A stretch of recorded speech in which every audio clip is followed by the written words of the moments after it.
How to download PayPal on iPhone. Are you guys facing issues to download PayPal on your iPhone devices?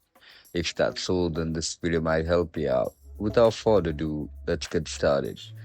First of all, open App Store on your mobile device.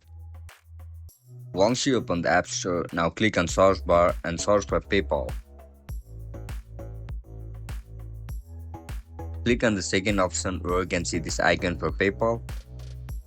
After you click on it, tap on download button.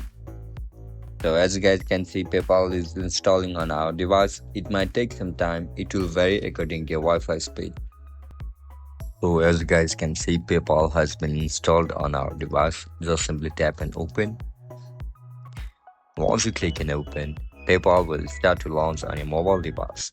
And that's it guys. That's how you're going to download PayPal on iPhone devices. If you guys found this video helpful, don't forget to like, share, and subscribe to our channel. If you guys have any issues regarding PayPal, make sure to comment down below. Bye bye.